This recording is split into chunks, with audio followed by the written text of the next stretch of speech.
It's basically at this point, you've sort of shown that you are loyal to the United States in a way as you get that high up. Now, as you get up even higher in that vetting process, the CIA becomes involved. Okay. Now you're talking about who this gentleman was. He was part of the Kandahar Strike Force, the KKA, the KPF, whatever you want to call it.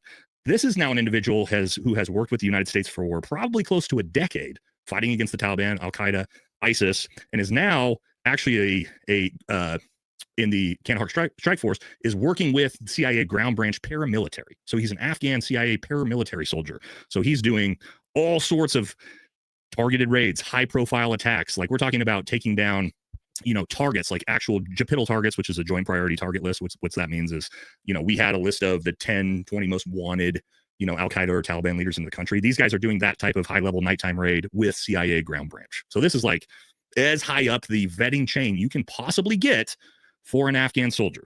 That is who we're talking about here with this person. Okay. And the CIA director, acknowledged this. This is the type of person we're talking about. This is not some random Afghan who snuck on a plane. This is an Afghan who most likely spent over a decade fighting alongside Army Special Forces, guys like me, and working with CIA ground branch paramilitary. So does it make sense for him to be some Islamic terrorist who played this weird 7D chess 15-year long game to finally make it to the United States to then like shoot 2 National Guard soldiers randomly in the street? Maybe.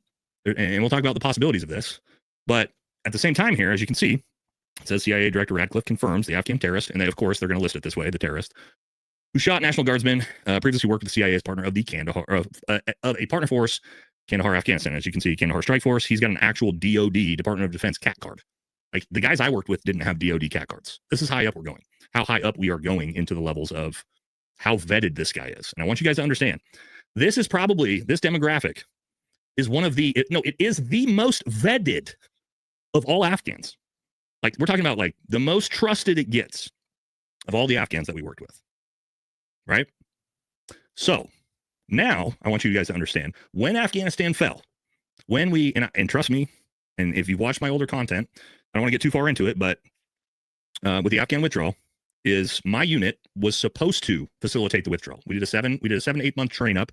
We were about to deploy to Afghanistan. We were so close. We were on, for those of you in the military, we were on 30-day pre-deployment leave, beards grown out as Green Berets. Our equipment, no shit, our Connexes, our ODA's Connexes of equipment were shipped and we're in Afghanistan.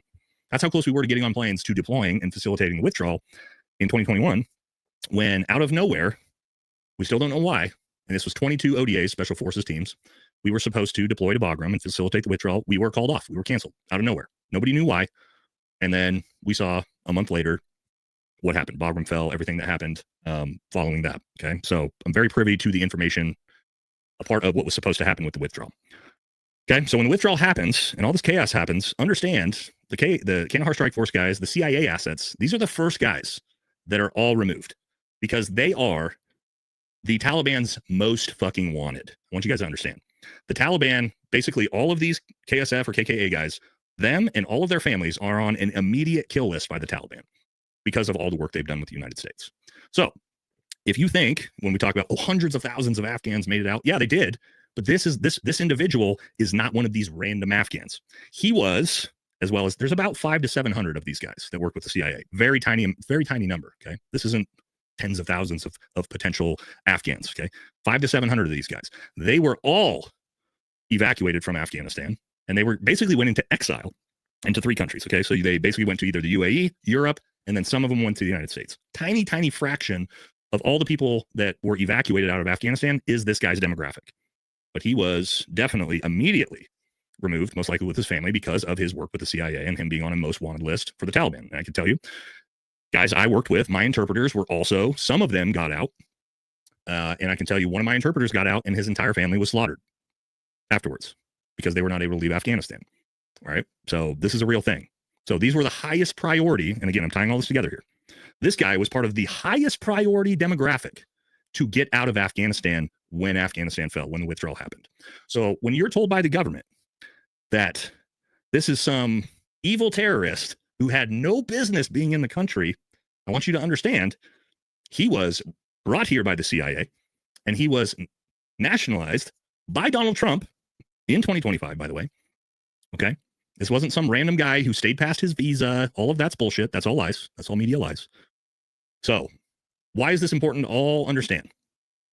Is that when we talk about, does the story make sense? When I just explained to you, and again, not specifically him, but who these 500 guys were that worked with us, keep in mind, night in, night out, fighting against the Taliban, risking their lives, getting killed next to guys like me. And he randomly, after 10 plus years, fighting alongside the United States, risking his life, being Taliban's most wanted, having to evacuate himself and his family out because they're going to get slaughtered, makes it to the United States, and then decides to wait 4 years, drive across the country, and randomly shoot 2 National Guard soldiers in the street. I just want to ask the chat, now that I've given you the full workup of who this guy is, where he came from, does that story, does the mainstream media story make sense now? And I hopefully I explained that well enough, because, you know, you're not all Green Berets, you didn't all go do the job. But does that make sense for this guy to do that? I'm not saying that it's not a possibility that he snapped, right, through PTSD or all these different things. I'm not saying that. I'm saying is the narrative of, if this was some ISIS insurgent that snuck across on a plane, right, or snuck through the southern border and carried this attack out, you'd be like, okay, maybe there's some potential here. This is a dude that risked his life for U.S. soldiers like me for over a decade. And then he randomly kills 2 National Guard soldiers in the street. I talked to one of my buddies from First Group last night, and I asked him, I said, have you ever heard of a story of an Afghan National Special Forces, which, like I said, you have the Afghan National Special Forces and the KKA, KSF. These are like the most vetted guys that spent a decade fighting alongside us. I asked him, I said, have you ever heard of a story of an Afghan National Special Forces guy committing a blue on green, which is shooting an American Green Beret in the back? All the guys I've talked to said, never. It's never happened. It's always the ANA, the ANP, these low level, you know, Afghans that were basically Taliban. Never. None of us have ever heard of it. And so it doesn't, to me, and hopefully I explained that well enough, that it doesn't make sense for this to happen. And then when we start to add in what's going on, okay, the timing of it. Again, I'm trying to give you guys a holistic. I'm trying to give you, like, import my brain into you guys, okay? And it's not just that his individual story by itself makes no sense for this attack to happen. Now we have to add in what's been going on for the last month in the United States. We've all seen it. And I'm not saying it's impossible. Okay? I'm not saying it's possible. I want to be upfront.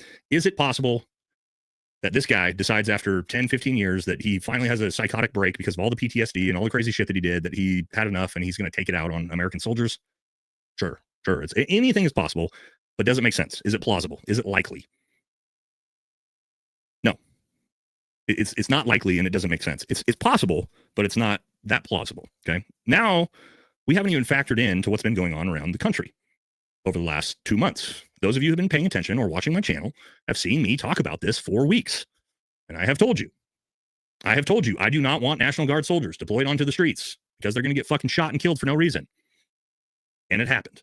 I have told you ever since Zoran and the mayor election. I told you an Islamic terrorist attack is coming. I've said that over and over and over again. Those of you who watch the channel have heard me say that over and over and over again. And so all of a sudden, when following Zoran Mamdani, a Muslim jihadist communist, wins in New York, we showed the clip of my buddy Aaron Love, who we had on the channel, say, the other day, he even said, wow, the next false flag is really going to hit different. Okay. And then we saw what happened in Dearborn, Michigan. Jake Lang, fake Christian Jewish agitator, goes down there and creates this massive scene to show how evil Dearborn is and Sharia law is taking over and all this crazy shit, right? And I'm watching it going, wow, this is interesting timing for this. And then what happens? Oh, an Afghan national terrorist shoots 2 National Guard soldiers right down the street from the White House. Interesting place to do it. When we also then factor in the fact that we all know that our greatest ally, the support for our greatest ally, has evaporated. We've listened to Benjamin Netanyahu in the Knesset the last 3 weeks say, the only way we're going to garner back American support is through Islamophobia. He said that in the fucking Knesset 3 weeks ago. And all of a sudden, Dearborn protests. All of a sudden, terrorist attack. Okay, maybe these things are all coincidences. All of these things are coincidences. Maybe. Or maybe we're looking at distractions. Because what else is going on right now? the Epstein files. Oh, we all forgot about the Epstein files. And if you haven't heard, the FBI has already announced that they're redacting 300 gigabytes worth of information out of the Epstein files. They said it up front. 300 gigabytes of information of the Epstein files will be redacted. They just put that out the day after the shooting took place. So again, coincidences. But I told you guys like 2 weeks ago, I said, talking about the Epstein files, I said, one of two things is going to happen. There will be a false flag or we will invade a sovereign country to distract from the Epstein files. I've said it multiple times. And so again, maybe this is all coincidence, but what else is happening?